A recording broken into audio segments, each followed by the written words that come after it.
नमस्कार दोस्तों, आप सबका स्वागत है। इग्नू में एक परसेप्शन है कि मार्क्स नहीं आते हैं और अच्छे परसेंटेज नहीं बनते हैं। खासकर ये हिंदी मीडियम के स्टूडेंट के लिए ज़्यादा चिंता की बात रहती है। तो दोस्तों, कैसे लिखें, क्या राइटिंग स्किल होनी चाहिए, आज हम इसी पे बात करेंगे। और दोस्तों, हम इग्नू से रिलेटेड कंटेंट बनाते रहते हैं, तो आप नए हैं तो इस चैनल को जरूर सब्सक्राइब करें।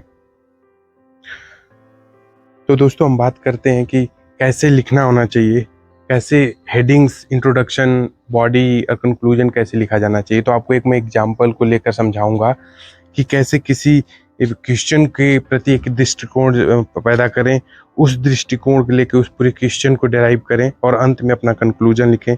और कंक्लूजन में क्या क्या लिखना चाहिए, तो आज हम इसी पे बात करते हैं। तो दोस्तों, हम एक एग्जांपल लिए हैं कि एग्जाम्पल के तौर पर हमें क्वेश्चन लेते हैं कि संविधान के लागू होने के पश्चात से अनेक न्यायिक निर्णयों और संवैधानिक संशोधनों ने मूल प्राधिकारों और राज्य की नीति निर्देशक तत्वों के माध्यम से संतुलन को परिवर्तित कर दिया है। विश्लेषण कीजिए। तो दोस्तों, आप इसी एग्जाम्पल को लेकर हम चलते हैं। और अगर यही क्वेश्चन अगर इग्नू में आता है तो इसको हम कैसे इसको लिखेंगे कि हमें एक अच्छा नंबर मिल सके। तो दोस्तों, चलिए इसके आंसर पर हम बात करते हैं।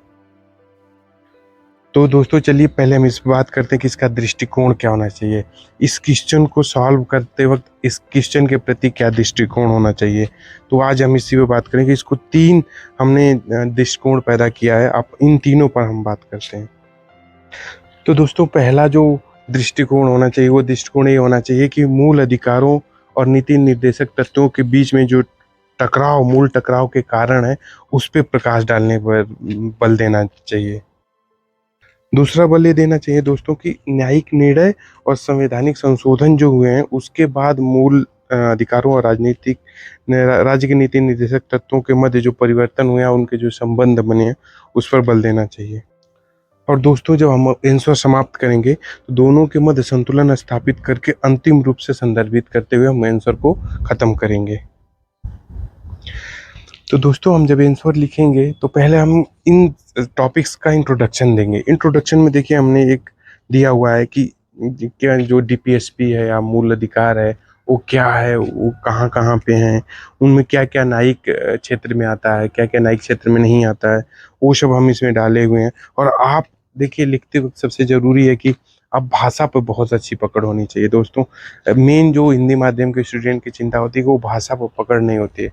वो किसी भी भाषा में हिंदी में ही लिखते हैं, लेकिन उनकी भाषा शब्दावली अच्छी नहीं होती। तो देखिए, इसमें हमने कितने अच्छे से आपको समझाया कि क्या क्या लिखना है।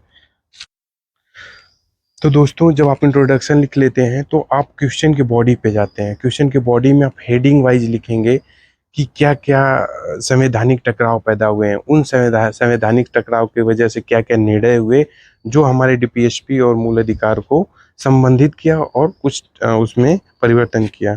उसमें जैसे आप बहुत सारे चेंज कर सकते हैं, जो 22वां संशोधन है, 24वां संशोधन है, चाहे 77-76 का जो संशोधन है, केशवानंद भारती का जो केस है, ये सब आप उसमें बॉडी में लिख सकते हैं दोस्तों। अब इसके बाद आप कंक्लूजन पे लिखेंगे। तो आइए चलते हैं कंक्लूजन में कैसे लिखते हैं। तो दोस्तों, जब आप कंक्लूजन लिखते हैं तो कंक्लूजन में ये जरूरी है कि आपका अपना पॉइंट ऑफ व्यू हो, आपका अपना दृष्टिकोण हो। उसमें लिखते वक्त आप इनको कैसे देखते हैं, आपको आपके पास अगर कोई सोल्यूशन है तो अभी आप दे सकते हैं। तो जो आप कंक्लूजन पढ़ते वक्त जो अगर एग्जामिनर है उससे अच्छा लगता है तो आपको नंबर बढ़ा के ही देगा।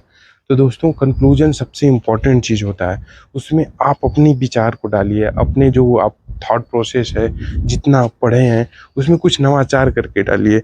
और जब आपका कंक्लूजन अच्छा होता है, इंट्रोडक्शन अच्छा होता है, बॉडी भले कमज़ोर हो, तो दोस्तों आपको बहुत अच्छा नंबर मिलता है। तो दोस्तों, इन सब बातों को ध्यान देते हुए अंत में अगर मैं बोलूँ तो क्वेश्चन के प्रति अपना एक दृष्टिकोण पैदा करिए, फिर उसका इंट्रोडक्शन लिखिए, फिर उसके बाद बॉडी उसका लिखिए। बॉडी लिखने के बाद दोस्तों आप उसका कंक्लूजन अपने भाषा में, अपने विचारों में नवाचार करके लिखिए। और दोस्तों, एक और चीज़ मैं बताना चाहूँगा कि अगर इसमें आप डायग्राम डालते हैं तो बहुत अच्छा हो जाता है। अगर आप डायग्राम डाल के बाद लिखेंगे तो उसमें एक अलग आपका आंसर झलकता है, जिससे आपको मार्क्स अच्छे मिलते हैं। तो दोस्तों, इन सारी चीज़ों को इम्प्लीमेंट करिए, क्योंकि दिसंबर के एग्ज़ाम आने वाला है और आपको अच्छे मार्क्स की सबकी जो ज़रूरत होती है। तो आप इन सारी चीज़ों को इम्प्लीमेंट करिए। मैं ज़रूर कहूँगा कि आपको अच्छा नंबर मिलेगा। तो दोस्तों, नमस्कार।